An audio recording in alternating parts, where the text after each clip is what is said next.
For the New Year. I still live, I still think, I still have to live, for I still have to think. Sum ergo cogito, cogito ergo sum.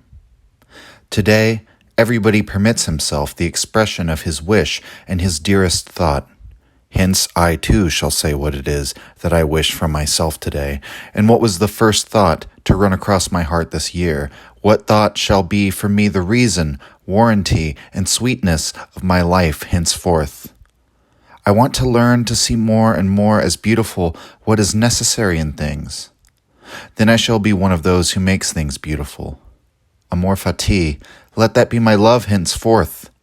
I do not want to wage war against what is ugly. I do not want to accuse. Looking away shall be my only negation.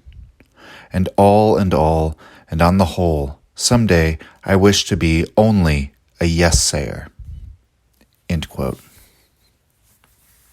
That's from The Gay Science, Book 4, 276 for the New Year, first aphorism of Book 4.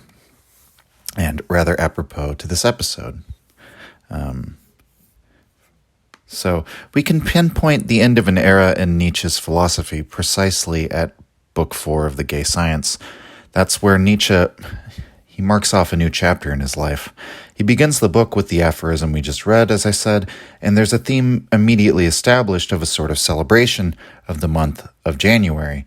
As, you know, it's the beginning of the year, it's a celebration of newness and of rejuvenation. The book itself, Book 4 of The Gay Science, has a title, unlike the other books preceding it in The Gay Science, and it's entitled Sanctus Januarius, or Saint of January, Saint January. To explain this, we could look to Walter Kaufmann's footnote, where he cites Sigmund Freud, who describes the miracle of Saint Januarius, quote, "In a church in Naples, the blood of the holy Januarius is kept in a vial, and by virtue of a miracle it becomes liquid again on a certain feast day." End quote. Kaufmann continues with the footnote, quote, "Put crudely, Nietzsche calls Book 4 Sanctus Januarius because he feels that his own blood had become liquid again." End quote. And furthermore, we even have a poem offered as a sort of dedication at the beginning of Book 4, which he dates as having been written in January of 1882 in Genoa. And the poem reads, quote, "With a flaming spear you crushed all its ice until my soul, roaring toward the ocean rushed, of its highest hope and goal. Ever healthier it swells, lovingly compelled but free, thus it lauds your miracles, fairest month of January." End quote. So you may be noticing the January theme very strongly, and Nietzsche explains this, at least he vaguely explains it in Ecce Homo, where he writes, quote, "The whole book is a gift from the saint, and the introductory verses express my gratitude for the most wonderful month of January that I have ever spent," end quote. And so, you know, the verses he mentions in Ecce Homo, that would include the series of poems that begin the work, and then we, of course, have the poem that I just read. Later, Nietzsche would come back and add a Book 5 to The Gay Science in 1887. That was 5 years later, around when he was releasing the second edition of Birth of Tragedy, and he added a new preface to that as well, and he was, sort of looking back retrospectively over some of his works. This is all to say, The Gay Science is a book that, like others that Nietzsche published, it was a work in progress even after it was published. But in the original publication, Book 4, it was the final book, and we can see a marked difference in the style of Sanctus Januarius from the rest of The Gay Science. And it sort of leads naturally into Thus Spoke Zarathustra. And it's sort of in this area, this magical January of 1882, which is sort of the beginning of this little era of Nietzsche's life where he sees this turning point happening.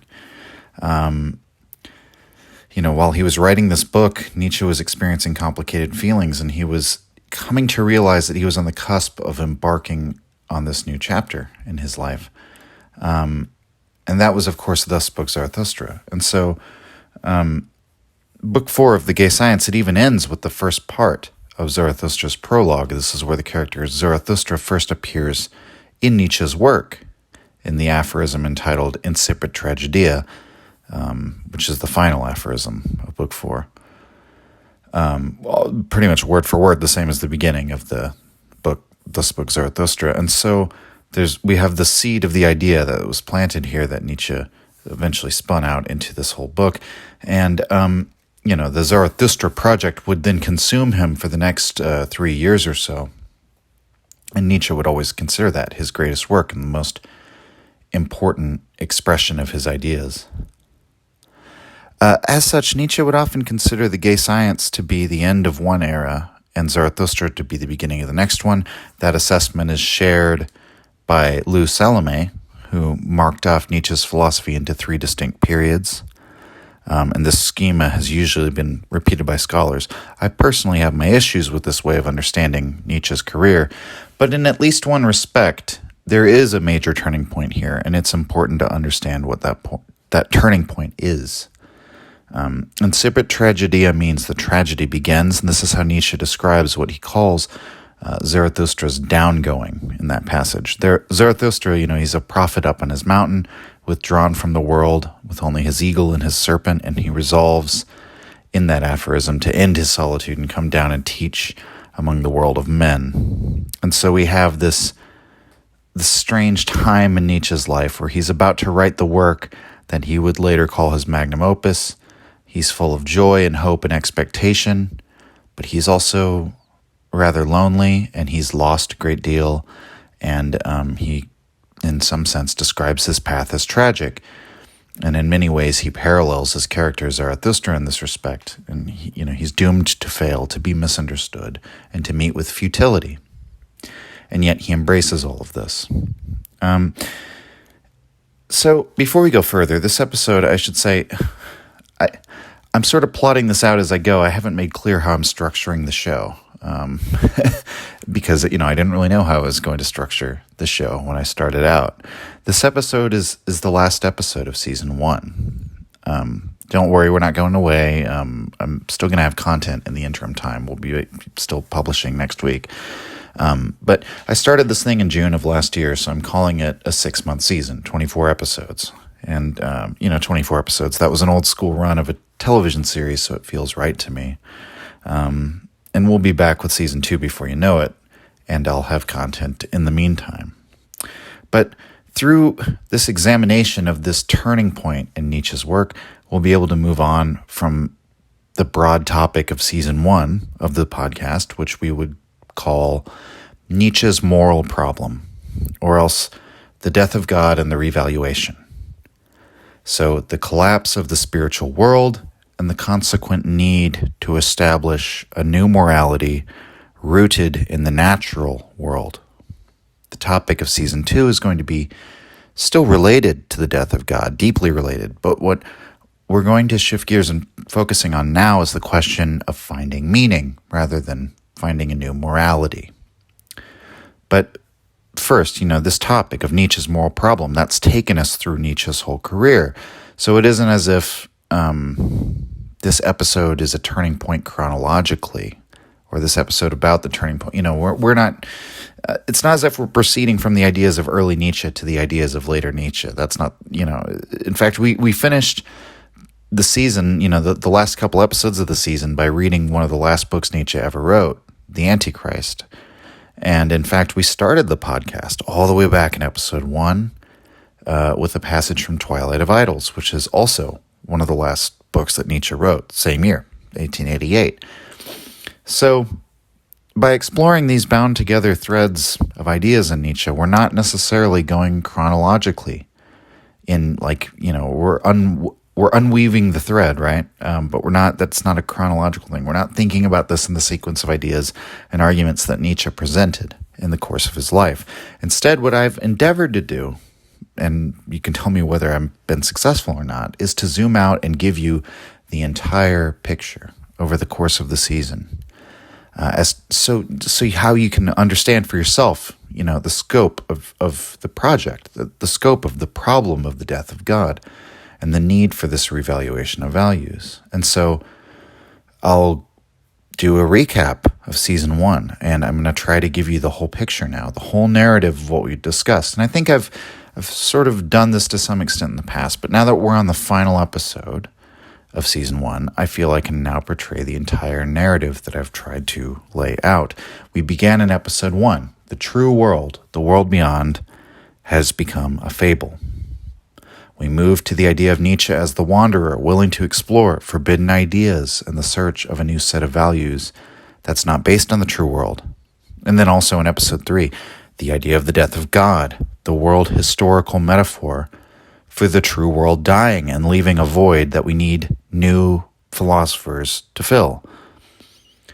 What followed for Nietzsche from this collapse of the spiritual world was a new view of the human being as grounded in a naturalistic outlook, an outlook that sees man as part of a natural world rather than part of merely this illusory world that was created from on high. And in fact, man's not even really a product of that world. He's a product of rationality, right?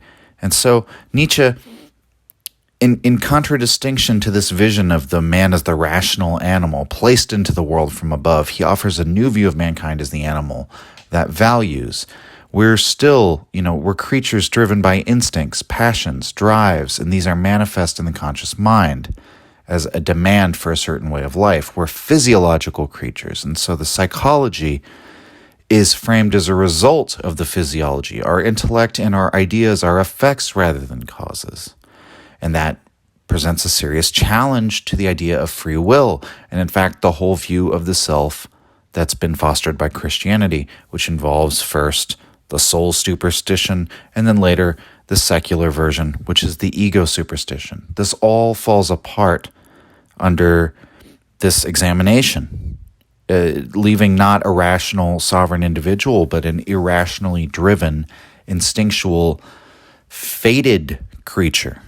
A being that manifests its nature and thus, manifests the nature of all things, right? Nietzsche doesn't even view humans as beings per se, but rather as becomings. Drawing on the influence of Heraclitus, Nietzsche rejects these essentialized, stable, and consistent categories for understanding ourselves as merely being artifacts of language, arising at a given time or place, adopted for their usefulness rather than because they correspond to some objective truth, some objective truth independent of human existence. This new picture of man as an expression of will to power provides the basis for Nietzsche's new understanding of morality. Nietzsche draws on the language of Schopenhauer, and he describes the world in naturalistic terms, and he develops and he transforms Schopenhauer's idea of the will to live into will to power, and that's the true character of the world to Nietzsche. And because there's nothing beyond this natural world, we must work within the realm of what is necessary and conducive to fostering life within this world, which means that our moral system must not ignore the physical. It can't ignore the physiological. We can't try to bury the instincts or separate mind from body. And in short, this means our new moral understanding must accept and celebrate the will to power. Nietzsche then, therefore, bases his moral system around will to power because he decides to affirm life and to affirm the world, and therefore he must affirm will to power. And unlike many other philosophers who came before him, Nietzsche cannot make his moral philosophy for the sake of a beyond, whether it's in the form of the theological prejudices of old or Schopenhauer's quest for nothingness. He wants to make his moral philosophy for the sake of this world and this world alone. This project leads to Nietzsche perceiving this opposition that exists within Western thought, and Nietzsche finds in the course of this moral project, well, first he finds Socrates, or more accurately, Socratism, and of course Socrates' student, Plato. He finds that they gave rise to this project of separating the intellect from the body, as the intellect become a sort of moral value unto itself, the value of truth above all else, the problem of rational, skeptical inquiry and the sacrifice of life at the altar of knowledge. But Socrates is not Nietzsche's ultimate target, though he was always critical of Socrates as the man who kicked off this decadent process. He also admires Socrates. What comes later, as this mimetic idea of the separation of body and mind continues to intensify, is Christianity, and this perception of this essential difference between the rejection of the world, that is Christianity, and the affirmation of the world, which is the Dionysian. This is what Nietzsche discovers, and that's what we talked about towards the end of this season. You have Christianity, which is the adoption of pity, the emasculation of the drives, versus the Dionysian, which involves instead like a love of the natural world, love of the body, spiritualization of the drives. And so, to sum up in a single sentence, Nietzsche's revaluation of values can be explained like this. In the wake of the Christian religion becoming unbelievable to us, we have the opportunity to re-envision our moral outlook in a way that is far healthier and more conducive to life, precisely by embracing those truths about ourselves which Christianity tried to destroy. And that's it. That's the story of season 1. But way back in episode 4, Love Never Faileth, which I sort of passed over without mention just now in my explanation, that was one of the episodes where we kind of touched on this topic that's been in the background, which is going to be the primary topic of season 2. And it's a question that's related but very different. And that question is how to give our lives transcendent value. This is something which cropped up also in the episode of that we did on Schopenhauer as educator. It's one of the untimely meditations essays. Because even though the season has been focused on the moral problem, everything is interrelated with Nietzsche. So, of course, we end up talking about it. But in the course of this moral project we've described, Nietzsche has embraced, he's embraced the natural world and rejected the quote-unquote true world, the world beyond. And thus, he's reduced mankind to a purely natural phenomenon, and thus not really different from the other animals. Man does not transcend the natural world. That is Nietzsche's conclusion, derived from the new picture of man. Man is a product of nature and not separate from it. We're just clever animals who invented knowledge. And thus, from the very start of Nietzsche's thought, there's another concern which is parallel with the moral project, and that's the question of how to justify our lives. And so you may wonder, what does that mean? We can see Nietzsche grappling with the problem every time he uses that language, though, of redeeming, justifying, elevating life. God was an illusion that provided many things. Some of our conception of God was sick, right? But some of it was healthy. And so a healthy illusion that God provided was exactly this elevation of mankind, because the Christian God created mankind apart from the other animals, gave him dominion over the animals, gave him a soul and free will, and made him in his image, and so on and so forth. So man in the Christian worldview is actually not just like the other animals at all. We're not even just flesh, we're spirit, right? You could even say that man is primarily spirit. We're in the Christian worldview, we're consciousnesses that exist separately from our physical bodies, and in fact separate from the entire world. We're in some sense, we're like the central focus of this whole world's existence. The world is a moral battleground where our decisions are the most important thing happening. All the stars and planets and endless galaxies and the vastness of space and time, none of that is important, compared with the day-to-day decisions of our lives. In the Christian framework, really, truly, it's not. That's all just a backdrop, right? The morality play of human life is the most important thing in the world. And so there are these sick elements in the moral sense that create a declining form of life out of Christianity, and we've talked about that all season. Nevertheless, in the metaphysical sense, Christianity is actually very good at elevating or redeeming life itself. Since God had been killed off, Nietzsche is looking for a means of somehow replacing those healthy illusions of our central significance. The intellect on its own doesn't elevate us, and the God illusion has died. So that's the nature of the problem. I mentioned before, this question was with Nietzsche from the beginning. This is contained in his statement in Birth of Tragedy that, quote, "It is only as an aesthetic phenomenon that life is eternally justified," end quote. So as we've touched on throughout the show, the first answer very early in his career is art. Art is the answer to the decline of religion. And that's expressed there in that quote in Birth of Tragedy. And we'll, I'm sure at some point we'll do a deep dive into Birth of Tragedy and explain that in greater detail. He'd gone on to kind of further expand on this possibility years later when he published Human All Too Human. And that was a book, that coincided with Nietzsche leaving the academy. And then, that's when he started cranking out basically a book a year.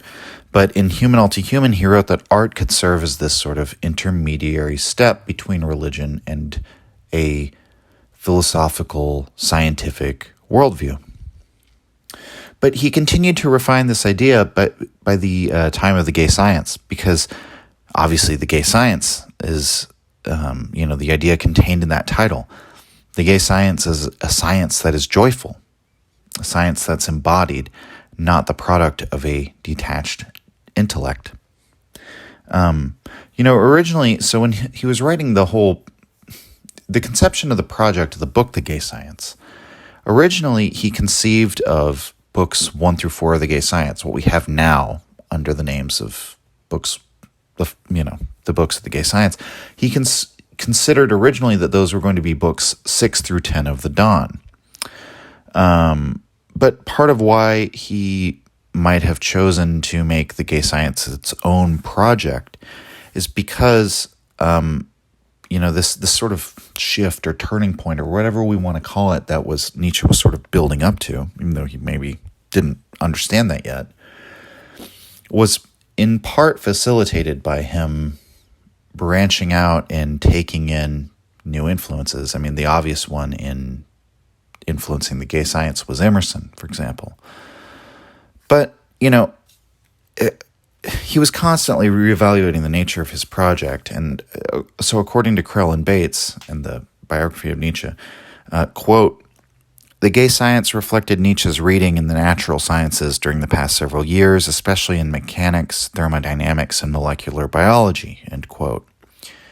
So, it was it really is a very interesting book, and I'm glad that he broke it off from the Dawn. As much as I enjoy the Dawn or enjoy that whole era, I like the name The Gay Science, and that you can see that he's reading Emerson and he's reading about thermodynamics. He's reading about molecular biology. And so it really is a very unique book and a very unique attempt to, through this medium of philosophy, perform this admixture of art and science. And similarly, Nietzsche worked on both the moral and the metaphysical problems throughout his entire career. And as I said, they're interrelated in many respects. But when we get to that 4th book of The Gay Science, it's so important towards what we might call that metaphysical side of the coin.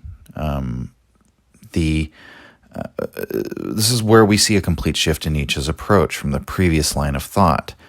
Springing from that first the idea of using art to create the transcendental meaning, and then second attempting to create this new form of science which incorporates the artistic, incorporates the rational side of the brain, sort of counterbalancing and reconciling the need for illusory meaning with this scientific approach to life, right? That whole course of thought in Nietzsche of going from maybe using art to transition away from religion and then trying to create this artistic science. When we get to book 4 of The Gay Science, we see the first inkling of almost shifting away from that. And it's very interesting. So, but I think it's because after God is dead, those approaches seem ultimately inadequate. And God is, in many respects, infinity. God is eternity. God is forever, not just in a temporal sense, but in this all-encompassing sense. God has eternal significance in the Christian worldview, and God is an arbiter of eternal significance. And so Nietzsche, I think, realizes that in art, in and of itself, art does not provide the eternal justification for life he's searching for. And perhaps his artistic science even less so, right? All of this goes hand in hand with Nietzsche's opposition to the view of history as a progression, or the view of life as a series of accomplishments building one upon the other within history. One of the central problems with such a model is that within that model, we would justify the meaning of our lives now by looking to the future.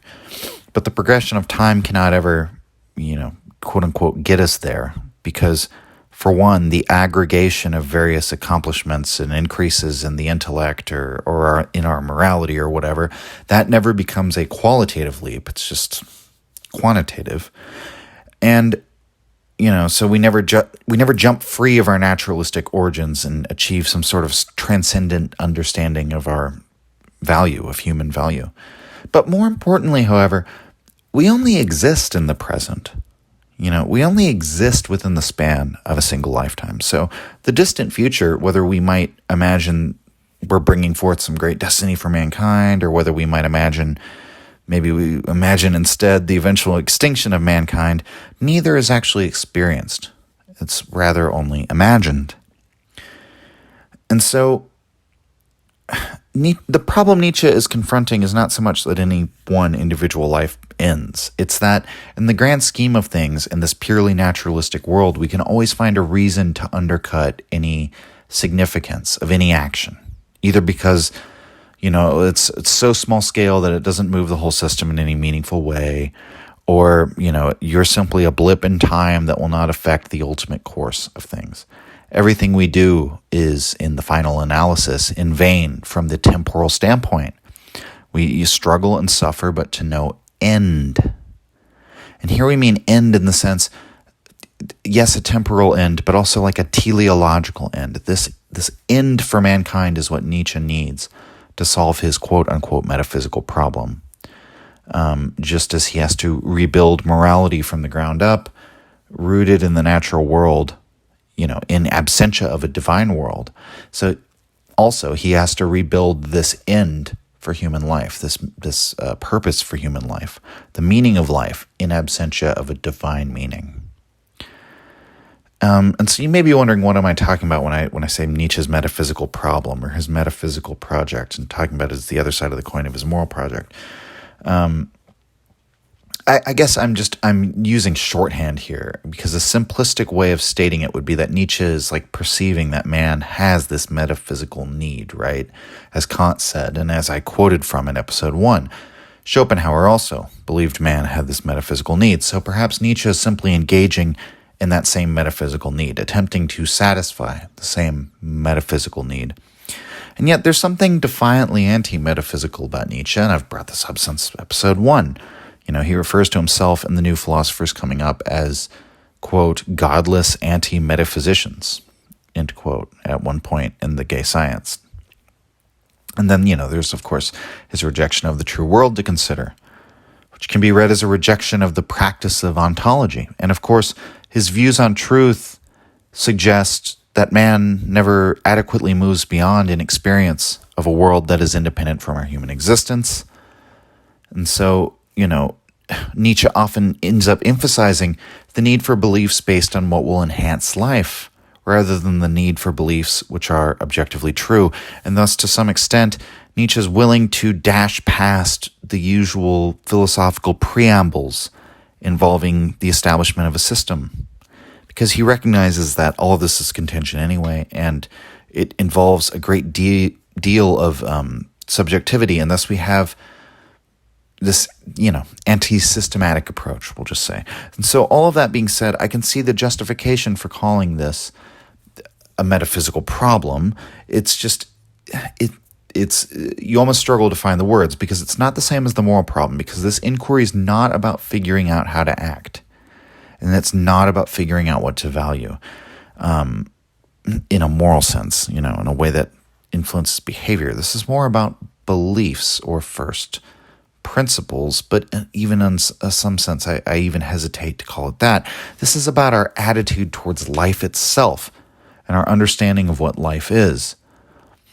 And so, if you're not being more specific about what concerned Nietzsche and what it meant for him to try to, quote, justify life, just calling it metaphysical, you're not really saying anything meaningful or interesting. It's just shorthand.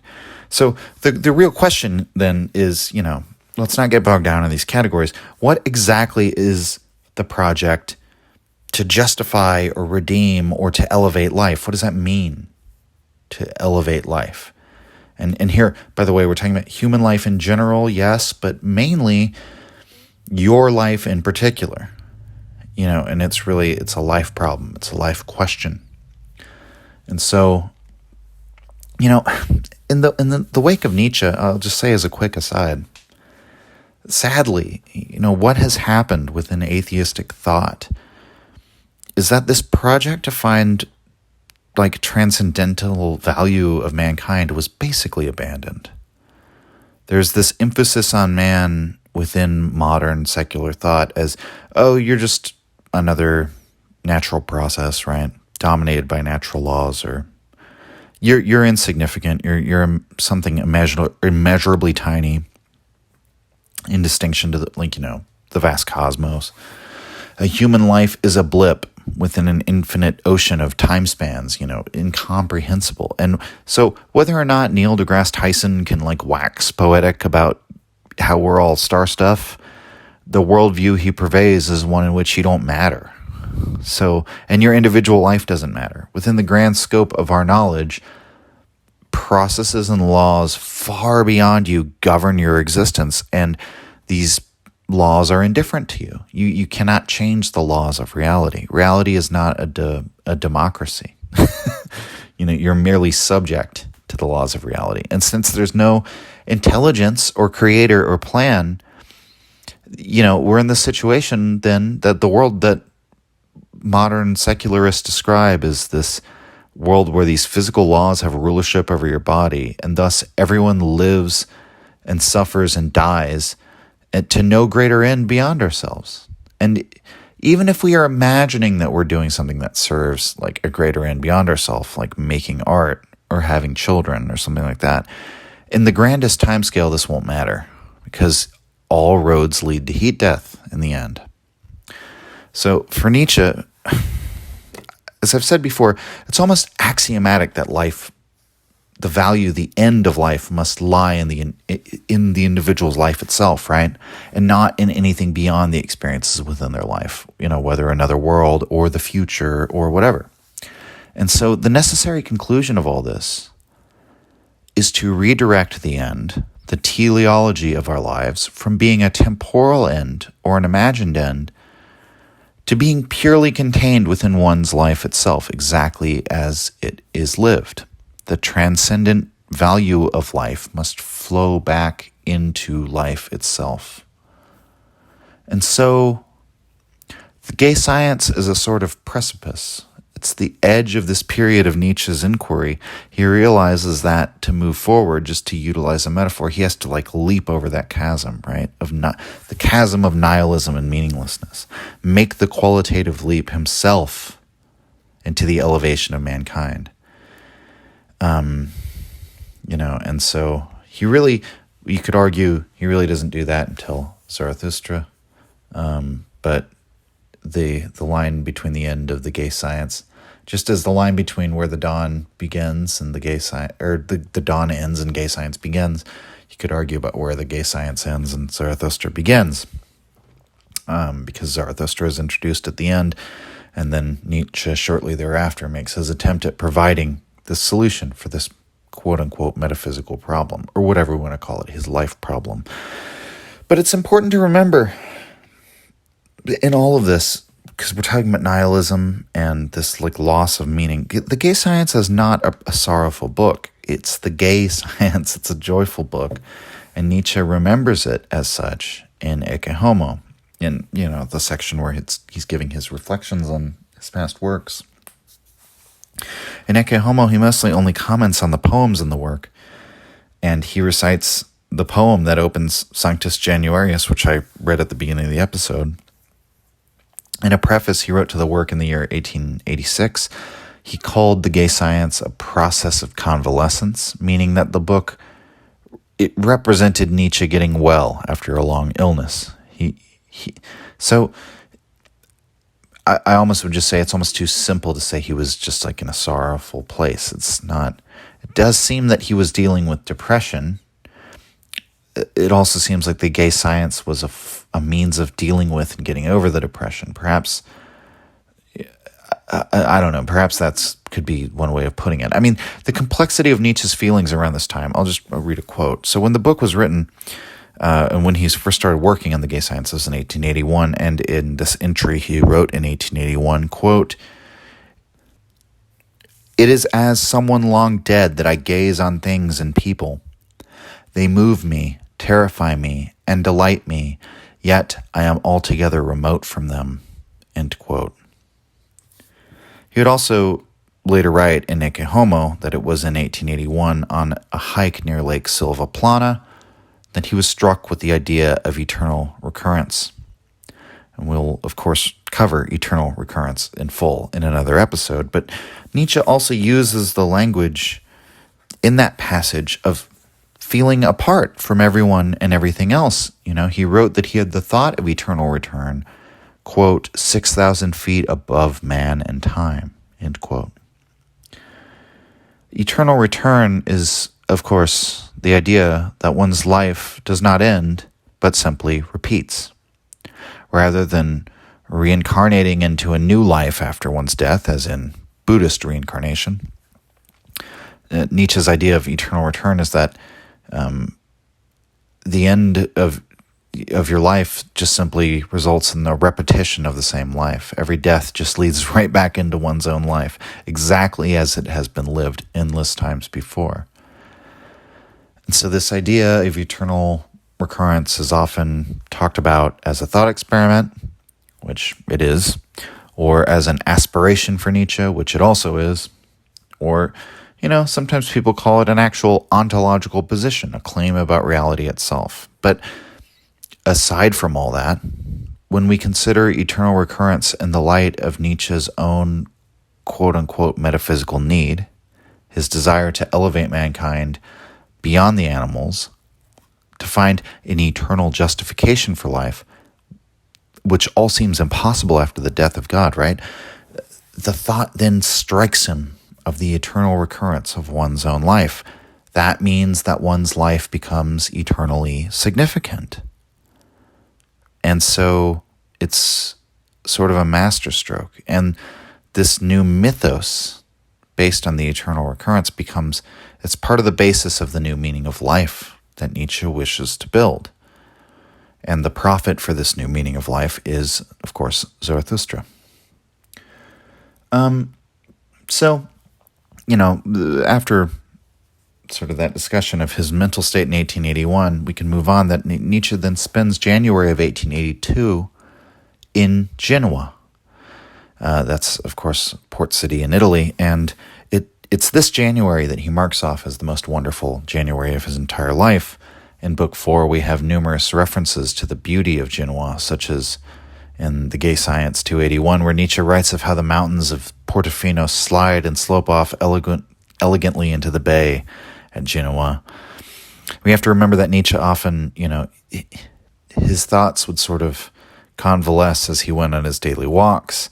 And so where he was taking his daily walks would have affected the pace and the shape of his thought. And so we can see from his writings that during the period when he was writing Sanctus Januarius, Genoa had just completely enchanted him. It's one of the most significant port cities in all Europe, one of the first victims of the Black Plague of the 14th century, which it naturally was because it was, one of the most well-traveled and most cosmopolitan ports. It's also the port from which Columbus set sail and eventually discovered the New World. And in fact, Nietzsche uses the metaphor of embarking in aphorism 289, which is entitled Embark, or it could be translated as To the Ships. And it's in this aphorism. Nietzsche says, we philosophers, we need a new watchword, and he chooses embark. He says we have a whole moral world to discover, a world which is around, just like this world. So the parallels to the explorers of the New World and like Columbus are very clear. This particular image that's serving as inspiration for Nietzsche's idea of this new type of philosopher. And there's even an aphorism from this period simply titled Genoa, which serves as Nietzsche's reflections on the city and the overall feel of the city, which I think is fairly interesting. This is 291, quote, Genoa, I have looked upon this city, its villas and pleasure grounds, and the wide circuit of its inhabited heights and slopes for a considerable time. In the end, I must say that I see countenances out of past generations. This district is strewn with the images of bold and aristocratic men. They have lived and have wanted to live on. They say so with their houses, built and decorated for centuries and not for the fleeting hour. They were well disposed to life, however ill-disposed they may often have been towards themselves. I always see the builder, how he casts his eye on all that is built around him far and near, and likewise on the city, the sea, and the chain of mountains, how he expresses power and conquest with his gaze. All this he wishes to fit into his plan, and in the end make it his property, by its becoming a portion of the same. The whole district is overgrown with this superb, insatiable egoism of the desire to possess and conquer. And as these men, when abroad, recognized no frontiers, and in their thirst for the new, placed a new world beside the old, so also at home, everyone rose up against everyone else, and devised some mode of expressing his superiority, and of placing between himself and his neighbor his personal illimitableness. End quote. We find throughout Book 4, The Gay Science, this sort of indulgence, this indulgence in the sense he describes here, this insatiable appetite for exploration and indeed for conquest. And so I think he was inspired by this feeling that he gets from Genoa. Again, referencing Columbus in this passage, describing, the bold aristocratic souls who set the new world beside the old one, right? For comparison, we might say. Nietzsche's on a philosophical quest in which he's willing to push past all frontiers in the same way. He wants to push out into the open sea, as he calls it, this treacherous open territory available to us in the wake of the death of God. So it was in the spring of that same year, Nietzsche met up with Lou Salome and Paul Ray, and the three became fast friends, as Nietzsche writes, and this little friendship trio would, of course, become notorious in the history of philosophy. Nietzsche, as we've been discussing, is on the cusp of an explosion of activity in his work. He's also feeling complicated feelings of being apart from the rest of the human race, and he's feeling a profound sense of loneliness, and yet he's just had the most invigorating month of his life.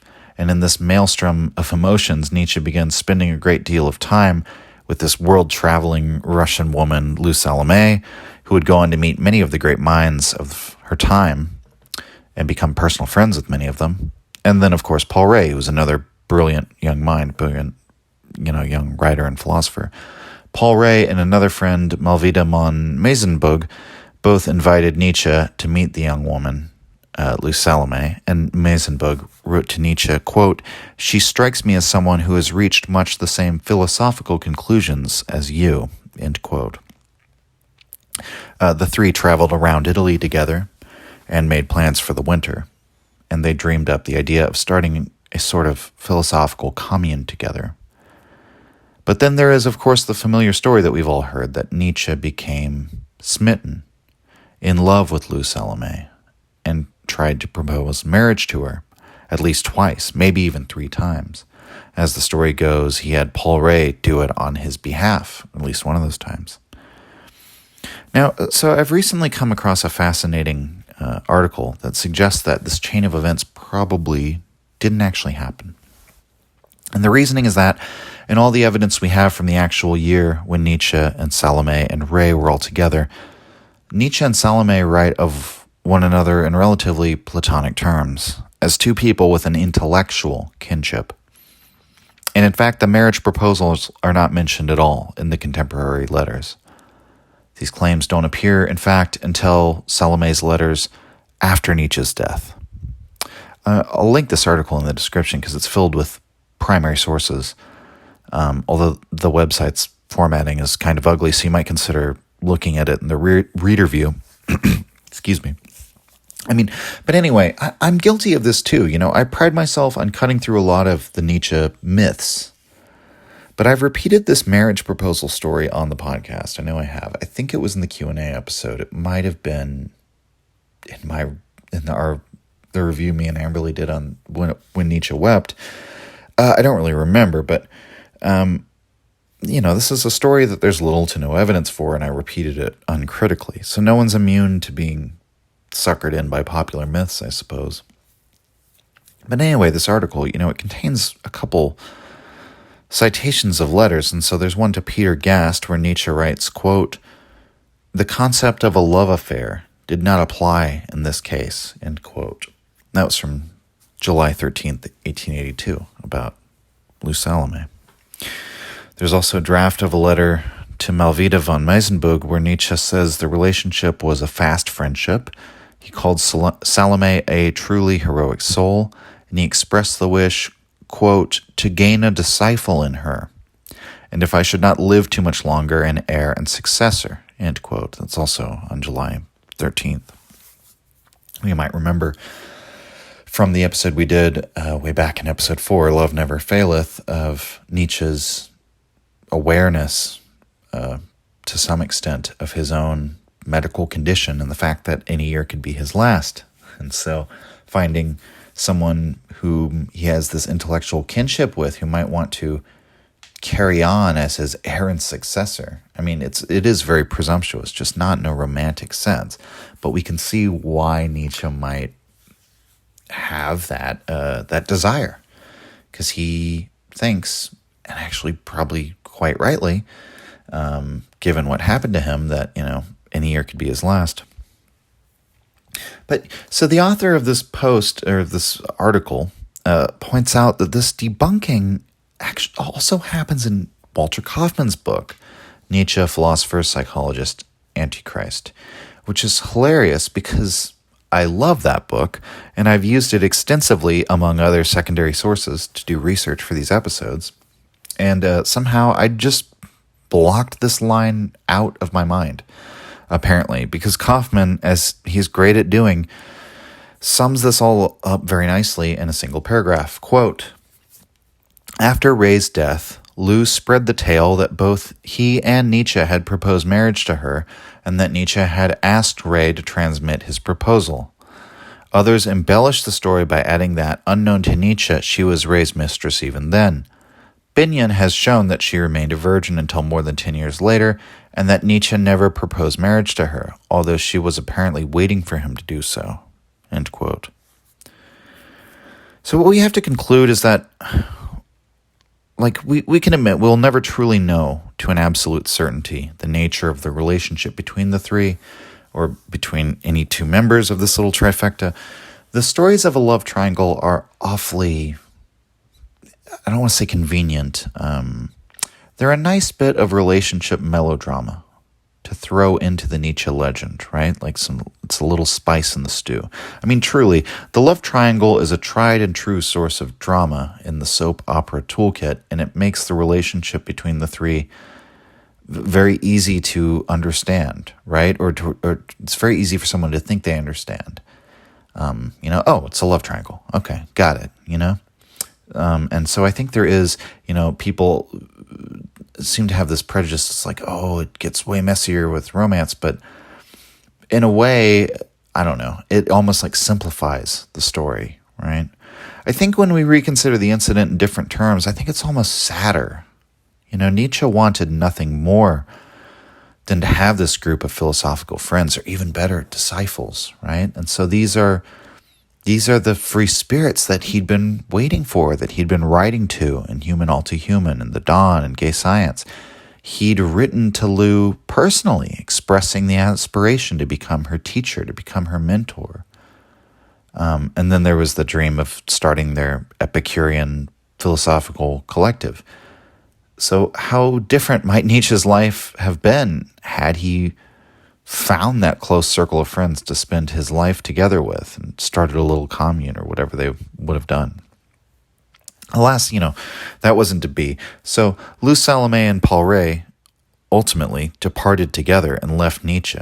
And so Nietzsche was ultimately destined to remain in his solitude. But perhaps this was for the best, on the other hand, right? I mean, perhaps this was what allowed him to return to the character of Zarathustra, the solitary prophet up on his mountain, the character he'd introduced in The Gay Science. So in a letter to Franz Overbeck on September 9th of that year, we're still in 1882, Nietzsche wrote, quote, "If you have read Sanctus Januarius, you will have noticed that I have already come to a turning point. Everything lies new before me, and it will not be long before I am able to see the frightening face of my life's future task. The long and rich summer in Tautenberg was for me a time of rehearsals. It is with the greatest confidence and pride that I now take my departure from it. For during this stretch of time, I found that I was able to bridge the otherwise horrid gap that separates willing from accomplishing. There were hard claims on my humanity, and in the most difficult circumstances, I found that I was sufficient unto myself. The entire condition, in between what once was and what one day will be, I call in media vita, which means in the middle of life," end quote. And so Nietzsche is even using the language himself, turning point. He feels he's right in the middle between this preparatory period of his early days, this just mere series of rehearsals, and leaping forward to his future task. He went on to describe, years later, in Ecce Homo, he described the winter of that year in which the ideas of Zarathustra began to first come together for him. And as usual, it was while he was on his long, regular walks. He writes, quote, "The following winter, I stayed in that charming, quiet bay of Rapallo, which, not far from Genoa, is cut out between Chiavari and the foothills of Portofino. My health could have been better. The winter was cold and excessively rainy. My small albergo, situated right at the sea, so that the high sea made it impossible to sleep at night, was in just about every way the opposite of what one might wish for. In spite of this, and almost in order to prove my proposition that everything decisive comes into being in spite of, it was that winter and under these unfavorable circumstances that my Zarathustra came into being. Mornings, I would walk in a southerly direction on the splendid road to Zoagli, going up past pines with a magnificent view of the sea. In the afternoon, whenever my health permitted it, I walked around the whole bay, from Santa Margherita all the way to Portofino. It was on these two walks that the whole of the Zarathustra Book 1 occurred to me, and especially Zarathustra himself as a type. Rather, he overtook me." End quote. So I think this is fascinating. Well, how much Nietzsche complains about his living arrangements, but then he goes on to say it was probably for the best, right? And so Nietzsche's his aspiration for a philosophical community of free spirits had been thwarted, and his friends have run off without him, and now he's in this small hotel by the sea where he can't sleep, And the cold doesn't agree with him, and his health seems to not be agreeing with him. But he still writes that it's ultimately for the best, because Nietzsche believes that it's under unfavorable conditions that everything great comes forth. So, disappointed and lonely, Nietzsche fleshes out the idea for his solitary prophet, the tragic figure who is nevertheless the ultimate yes-sayer to life, the person who will form the image and convey the message of this eternal meaning, an eternal justification for human life. And so Nietzsche discovered how he was going to solve his life problem in this small town in Italy in the wintertime. But another event that happened right around this, which I think, if we look at the Lou Salome Paul Ray story, I think that's been very much perhaps overestimated in importance based on the idea of a romantic love triangle. But something that I think has been underestimated in importance, and like spurring on Nietzsche's new era of his philosophy and the explosion of activity that began this new era, is that Richard Wagner died. From December of 1882 to February of 1883, Nietzsche began his work on the first book of Thus Spoke Zarathustra. He completed the first draft in January, and he says the whole process of writing that draft took only 10 days' time. Nietzsche learned of Wagner's death on February the 13th, and perhaps partially as a result, he fell very ill for days. And remember, Wagner was Nietzsche's surrogate father figure, whom he had an abiding love and respect for, and whom he still admired in spite of all his anger at Wagner and his disagreements with the ideas of Wagner, the direction of Wagner's life and his work. Wagner's death suddenly brought all of Nietzsche's complicated feelings right up to the surface. So Nietzsche writes in Ecce Homo, quote, "If, therefore, I now calculate from that day forward the sudden production of the book under the most unlikely circumstances in February 1883, the last part, out of which I quoted a few lines in my preface, was written precisely in the hallowed hour when Richard Wagner gave up the ghost in Venice. I come to the conclusion that the period of gestation covered 18 months. End quote. The 18-month figure, I believe that comes from the fact that way back in 1881, Nietzsche had already come up with the idea of eternal recurrence, and of course the character of Zarathustra, who first appears in the Gay Science, Book 4. So that's like the full course of having the idea, and then to realizing it in the writing of Zarathustra. And of course, you'll know this if you do any writing yourself, it's almost impossible to have a completely clean, like comprehensible history for any work of writing that one does. It's always like this, the way that Nietzsche describes it. You have an idea, then you have another idea months later, and then you go back and edit and revise, and then life circumstances line up in a certain way, you get into a certain emotional state, or certain state of mind, and suddenly everything blooms and just erupts onto the surface. And so, over the next number of years, Nietzsche wrote the next volumes of Zarathustra, having had to accept and overcome the news of his best-loved father figure's passing. So he was, of course, saddened by Wagner's death, but on another level, perhaps he was now truly liberated. Not just from Wagner, perhaps also from his dreams involving, Salome and Ray. Nietzsche embraces his solitude, and that's something he's had to learn to do over the years, and he ends up writing a book that he subtitles A Book for All and None, I think, as a result of that. And so, as for how Nietzsche specifically addresses the great life problem, other than what I've already said about it, the problem of how to elevate our lives, part of the answer can be found in an examination of the eternal recurrence. Part of the answer could also be found in the idea of the overman, or the Übermensch, or we could talk about amor fati, the love of fate. But we've kind of have somewhat of a cursory explanation of many of these topics already, and all of these will feature heavily in season 2. But how I want to conclude today is by looking at Zarathustra as a type, which is what Nietzsche emphasizes in the passage we considered in Ecce Homo just a moment earlier. Zarathustra is like this trans-historical symbol. In a sense, he's the solitary heroic philosopher embodied in the past by Heraclitus and Schopenhauer, and then now in Nietzsche. But importantly, Zarathustra is archetypal, and so he's intended to be like a more perfect, more idealized version of such a figure, more so than any of those individual men. He's the eternal image of this truly honest, fierce philosopher.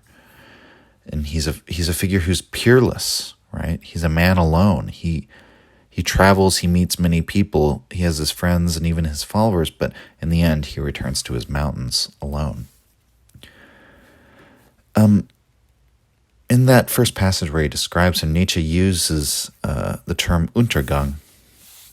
It's a word with no translation in English. It's sometimes translated as Zarathustra's downgoing. Kaufman here in the translation I'll read calls it going under. To quote Kaufman, quote, "The German verb is used for the setting of the sun, for drowning, and above all for perishing," end quote. And he compares it, section 4 of Zarathustra's prologue, the same term is used when Zarathustra says, quote, "I love those who do not know how to live except by going under, for they are those who cross over the bridge to the overman," end quote.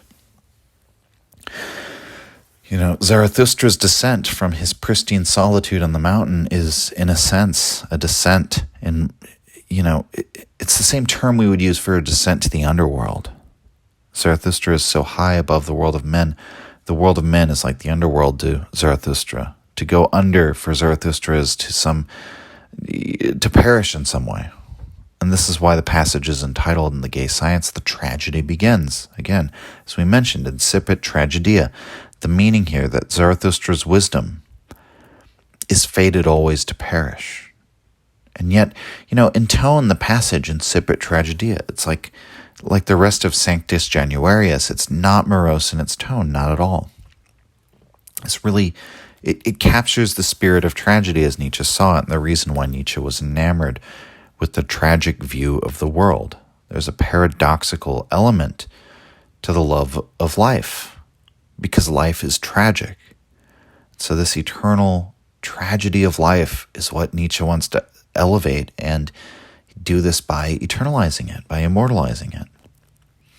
And so that's the turning point in his work, but the turning point in his life, we could say that a lot of his philosophy, it's an attempt at transmuting his own life tragedy into this eternal work of art. But again, not just art, because art is not sufficient for eternally justifying our lives. Science is not sufficient for eternally justifying our lives. What one needs really is religion. But our religion is dead. God is dead. That's the problem, but it's also a great opportunity for all the reasons we've discussed this season. In fact, it's perhaps a boon for the ascending life of the West because of the moral pathologies of Christianity. But we need to replace that eternalizing, that elevation. And what do we have here? What work does Nietzsche embark upon in order to do this? In the character of Zarathustra, we have a prophet. We have a new religion. It's a conscious attempt to create new myths. The way to create that eternal myth is with the image of Zarathustra. And so this is why, at this period of the turning point, these life problems are solved through what you could call religious means, through the teachings of this fictional character.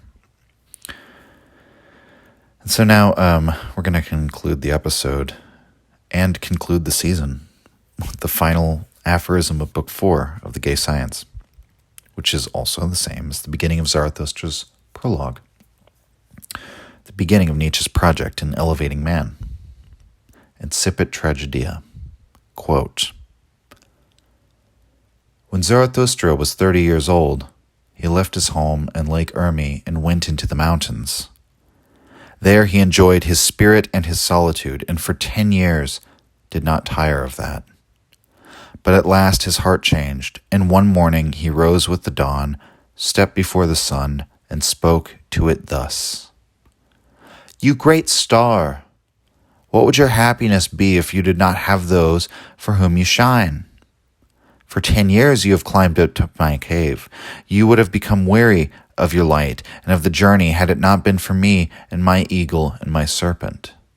But we waited for you every morning, took your overflow from you, and blessed you for it. Behold, I am sick of my wisdom, like a bee that has gathered too much honey. I need hands outstretched to receive it. I want to give away and distribute until the wise among men enjoy their folly once again, and the poor their riches. For that I must descend to the depths, as you do in the evening when you go behind the sea and bring light to the underworld, you over-rich star. Like you, I must go under, as men put it to whom I wish to descend. Bless me then, you calm eye that can look without envy upon an all too great happiness. Bless the cup that wants to overflow, in order that the water may flow from it golden and carry the reflection of your rapture everywhere. Behold, this cup wants to become empty again, and Zarathustra wants to become man again. Thus, Zarathustra began to go under. End quote. And so the tragedy begins, yet again.